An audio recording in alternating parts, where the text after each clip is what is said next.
बहुत समय पहले की बात है। गौतम बुद्ध अपने शिष्यों के साथ एक नगर में प्रवास कर रहे थे। दिन भर के प्रवचन के बाद एक युवक उनके पास आया और बोला, भगवान, मैं संसार जीतना चाहता हूं। मैं चाहता हूं कि लोग मेरा आदर करें, मेरी बातें माने और मैं सबसे शक्तिशाली बनूं। आप मुझे ऐसा मार्ग बताएं जिससे मैं संसार को जीत सकूं। बुद्ध मुस्कुराए। उन्होंने उसकी आंखों में झांका और शांत स्वर में पूछा, क्या तुम अपने क्रोध को जीत पाए हो? युवक चौंक गया, बोला, नहीं, मैं तो बहुत जल्दी गुस्सा हो जाता हूं। बुद्ध फिर बोले, क्या तुम अपने डर पर विजय पा सके हो? युवक झिझकते हुए बोला, नहीं, कई बार मुझे असफलता और अपमान का डर सताता है। बुद्ध ने तीसरी बार पूछा, क्या तुम अपने अहंकार को नियंत्रित कर सके हो? युवक ने सिर झुका लिया। उसने कहा, मैं मानता हूं, मैं अक्सर अपने ज्ञान और शक्ति का घमंड करता हूं। बुद्ध मुस्कुराए और बोले, तो फिर तुम संसार को कैसे जीतोगे जब तुमने स्वयं को ही नहीं जीता? फिर बुद्ध ने एक छोटी सी कथा सुनाई। भीम और भिक्षु। एक बार एक शक्तिशाली योद्धा था।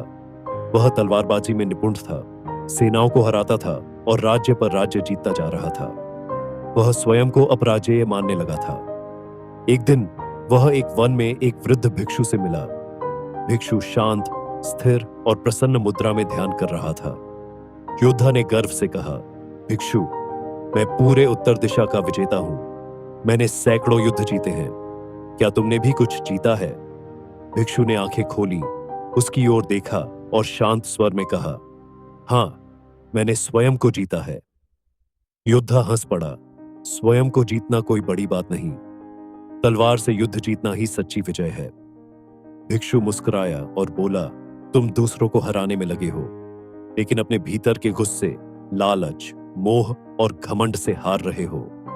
जब तुम अपने भीतर की बुराइयों को जीत लोगे, तभी तुम सच्चा विजेता बनोगे।